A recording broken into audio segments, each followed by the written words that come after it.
नवरात्रि में कन्या पूजन का बहुत महत्व है क्योंकि यह माता दुर्गा की कृपा प्राप्त करने और घर में सुख समृद्धि लाने का एक महत्वपूर्ण अनुष्ठान है जो देवी के 9 रूपों का सम्मान करता है।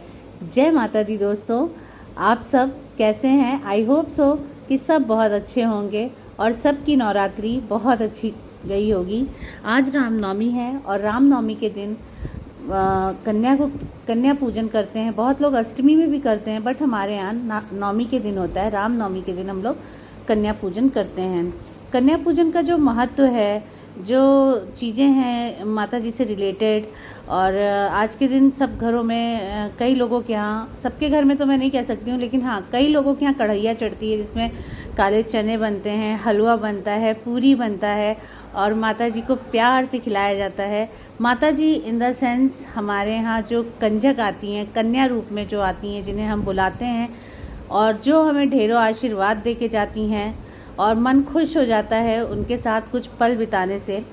बहुत ही अच्छा लगता है। आज मैं भी उसी तैयारियों में जुटी हुई हूँ सुबह से, क्योंकि मेरे यहाँ भी आज कंजक पूजा है। कन्या पूजन से घर में सुख, शांति और समृद्धि का वास बना रहता है। यह अनुष्ठान धार्मिक और आध्यात्मिक ज्ञान को बढ़ाता है।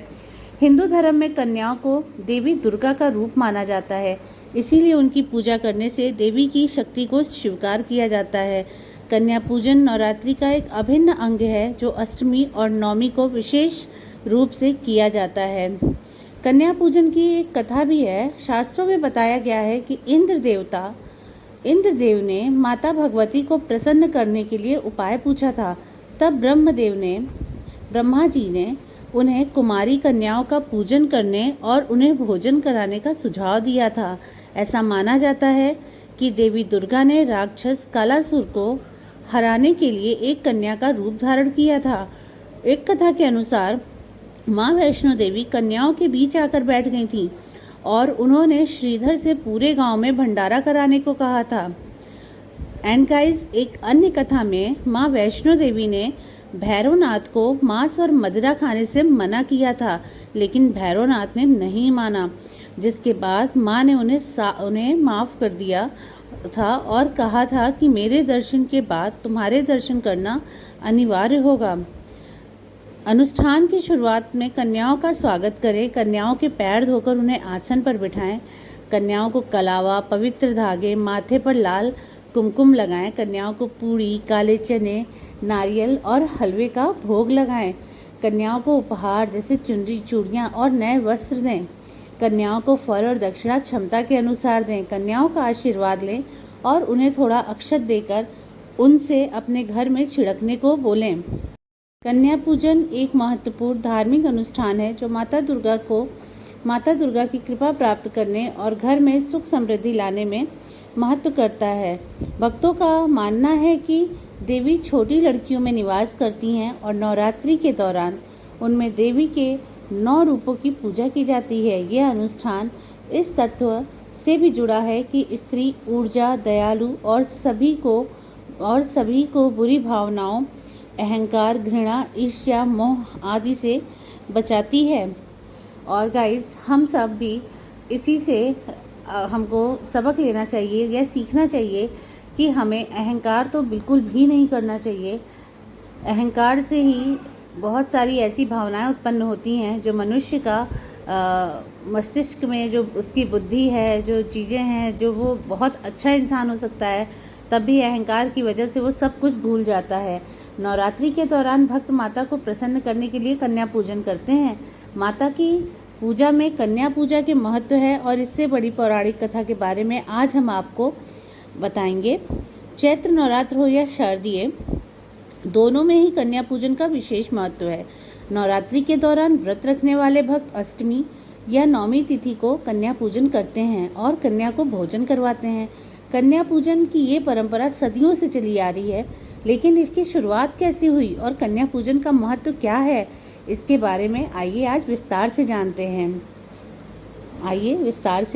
हैं। पौराणिक शास्त्रों में के अनुसार इंद्रदेव ने ब्रह्मा जी के कहने पर कन्या पूजन किया था। दरअसल इंद्रदेव देवी माँ को प्रसन्न करना चाहते थे और ब्रह्मा जी से जब उन्होंने पूछा तो ब्रह्मा जी ने उनसे कहा कि आप कन्या भोज करिए, कन्याओं की पूजा करिए। ब्रह्मा जी की सलाह के बाद इंद्रदेव ने माता की विधि विधान से पूजा करने के बाद कुंवारी कन्याओं का पूजन किया और उन्हें भोजन करवाया। इंद्रदेव के सेवा भाव को देखकर माता प्रसन्न हुई और उन्हें आशीर्वाद दिया। ऐसा माना जाता है कि तभी से कन्या पूजन की परंपरा शुरू हुई। नवरात्रि में माता दुर्गा नवरात्रि के अंतिम दिन कन्या पूजन किया जाता है। इस दिन कन्याओं को भोजन कराने के बाद ही नवरात्रि व्रत का पारण किया जाता है। कन्याओं को भोजन कराने से घर में सुख समृद्धि बनी रहती है, साथ ही माँ दुर्गा का आशीर्वाद भी व्यक्ति को मिलता है। इस बार कन्या पूजन 5 और 6 दोनों तारीखों को किया जाएगा। कुछ लोग अष्टमी के दिन कन्या पूजन करते हैं, जबकि कुछ लोग नौमी तिथि के दिन दुर्गा पूजन करते हैं। हम लोग नौमी तिथि को पूजन करते हैं, इसलिए हम आज पूजा कर रहे हैं, क्योंकि हमारे यहाँ अष्टमी व्रत रहते हैं और नौमी को पारण कन्या खिलाने के बाद ही हम लोग पारण करते हैं।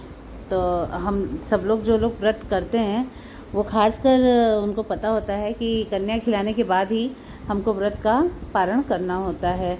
और जैसे शास्त्रीय नियम के अनुसार नवरात्र के प्रथम दिन से लेकर आखिरी तक आप कन्याओं को भोग लगा सकते हैं। यानी पहले नवरात्र से लेकर अगले 9 दिनों तक आप कन्याओं को भोजन करा सकते हैं, या फिर अष्टमी तिथि या नौमी तिथि के दिन आप 9 कन्याओं को भोजन कराकर अपने व्रत का पारण कर सकते हैं। यदि आपको 9 कन्याएं नहीं मिल पाती हैं तो फिर आप 3, 5 या 7 कन्याओं का भोजन करा सकते हैं। साथ ही एक लड़के को भी कन्याओं के साथ बैठकर भोजन कराया जाता है, जिसे बटुक भैरव भी कहा जाता है। कन्या पूजन में 9 कन्याओं को माँ दुर्गा का स्वरूप माना जाता है। शास्त्रों के अनुसार कन्या पूजन के लिए 2 से 10 वर्ष तक की आयु की कन्या होनी चाहिए। ऐसा करने से हर तरह के दोष खत्म होते हैं। साथ ही व्यक्ति को धन धान्य की कोई कमी नहीं होती है, व्यक्ति को हर प्रकार का सुख मिलता है। और माता रानी की इतनी कृपा बरसती है कि मैंने कभी भी 9 कन्याएं नहीं खिलाई हैं। 9 से ऊपर ही हमारी संख्या रहती है। ऐसे कहते हैं हमारे घर में जो मेहमान आए हमें गिनना नहीं चाहिए, बट आज भी हमने करीब मैंने गिना तो नहीं, बट 9 से ऊपर ही सब लोग थे। एक्चुअली 4 तो लंगूर ही थे जो हमारे साथ में बैठे हुए थे, तो हमने लंगूर तो हम 3 नहीं बैठा सकते हैं, इसलिए हमने एक को ही बैठाया और बाकी 2 लंगूरों को हमने भोजन कराया, दक्षिणा दी, सब कुछ किया। माँ का ही दिया सब कुछ है और माँ को ही अर्पण है, यही मानना है मेरा। हम कुछ किसी को नहीं दे सकते हैं, माँ ने जो दिया है बस हम वही दे रहे हैं सबको। और ऐसा माना जाता है कि कन्या पूजन से माँ दुर्गा की असीम कृपा प्राप्त होती है। भक्तों का विश्वास है कि इस अनुष्ठान के माध्यम से घर में सुख, शांति और समृद्धि आती है। साथ ही जीवन की सभी बाधाएं दूर हो जाती हैं। माँ दुर्गा की कृपा कठिन से कठिन समय में भी भक्तों को साहस और शक्ति प्राप्त होती है, जिससे वो हर परिस्थिति का सामना कर सकते हैं। नवरात्रि के पावन अवसर पर कन्या पूजन एक महत्वपूर्ण धार्मिक अनुष्ठान है। इस पूजा के द्वारा भक्तजन माँ दुर्गा की असीम कृपा प्राप्त करते हैं और जीवन को सुख, समृद्धि और शांति से परिपूर्ण कर सकते हैं। और हमारे यहाँ एक मान्यता ये भी है कि हमें नवरात्रि के दौरान दुर्गा सप्तशती का पाठ जरूर करना चाहिए। दुर्गा सप्तशती जो कि माता का ही एक रूप है, ऐसा माना जाता है कि जो माँ का रूप है वो दुर्गा सप्तशती में भी समाया हुआ है। और सच में उस पाठ से बहुत ही पॉजिटिव एनर्जी मिलती है और ऐसा लगता है माँ के रूप को जान के कि माँ ना होती तो इस संसार का शायद कोई स्वरूप ही ना होता। माँ जननी है और माँ है तो सृष्टि है। भक्तजन छोटी कन्याओं को भोजन कराते हैं और उन्हें सम्मानित करते हैं। ऐसी मान्यता है कि इन कन्याओं के रूप में माँ दुर्गा स्वयं विराजमान होती हैं और उनकी पूजा करने से असीम कृपा प्राप्त होती है। माँ दुर्गा को 9 शक्तियों का प्रतीक माना जाता है। 9 साल तक की कन्याओं को देवी का रूप मानकर पूजा जाता है। पौराणिक मान्यताओं के अनुसार कन्याओं की पूजन करने से जीवन में सुख, समृद्धि, शांति का आगमन होता है और सभी प्रकार के कष्ट दूर होते हैं। कन्या पूजा की विधि सर्वप्रथम कन्याओं को स्नान कराकर, स्नान से सेंस है कि हम उनको पाँव धुलाएं और साफ और नए वस्त्र पहनाए जाते हैं। आपके पास जो भी हो श्रद्धापूर्वक आप उन्हें अर्पण करिए। उसके बाद उनके माथे पे तिलक लगाइए, हलवा, पूड़ी और काले चने का प्रसाद बनाइए और पूजा के अंत में उनको ढेर सारा या अपनी इच्छा अनुसार जो भी आपके पास है उन्हें ज़रूर दीजिए। माँ ऐसा नहीं कहती कि उन्हें बहुत कुछ चाहिए, बस उन्हें हमसे प्यार, इज्जत और सम्मान चाहिए और हमें यही करना चाहिए। समाज में हमें नारी का सम्मान ज़रूर करना चाहिए। छोटी बच्चियाँ जो माता का रूप हैं उनको एक दिन के लिए ना पूजा जाए, बल्कि उनकी पूजा हर दिन की जाए। हर दिन उनके लिए सम्मान का दिन हो, हर दिन उनको प्यार से और इज्जत से देखा जाए। तो सच में हम दुर्गा पूजा कुछ सही मायने में मनाएंगे। जिस दिन ऐसा हो जाएगा धरती पे, उसी दिन सच में दुर्गा पूजा कहलाएगी। लेकिन समाज ही ऐसा है कि हम कुछ कर नहीं सकते, सिर्फ कह सकते हैं, और जो अपनी तरफ से हम कोशिश कर सकते हैं समाज के लिए वो कर सकते हैं। बाकी इसके लिए कुछ कहा नहीं जा सकता। आज जहाँ नवरात्र में कंजक खिलाने की खुशी है, वहीं दिल में थोड़ा सा गम भी है कि माँ हमारे साथ 9 दिन रहीं और ये समय कैसे बीता हम खुद ही नहीं जान पाए। माँ की सेवा करनी, भोग लगाना और बहुत कुछ जो समय हमने उनके साथ बिताया। वैसे तो माँ हमेशा हमारे दिल में है, हमारे मंदिर में है, हमारी आत्मा में है, और मैं हमेशा यही कहती हूँ कि भगवान जो हैं हमारे रगों में ही हैं, हम उनसे जुदा हैं ही नहीं, हम उनके बिना कुछ भी नहीं हैं। और आज मुझे थोड़ा अच्छा नहीं लग रहा है क्योंकि मेरी मैया की विदाई है कल।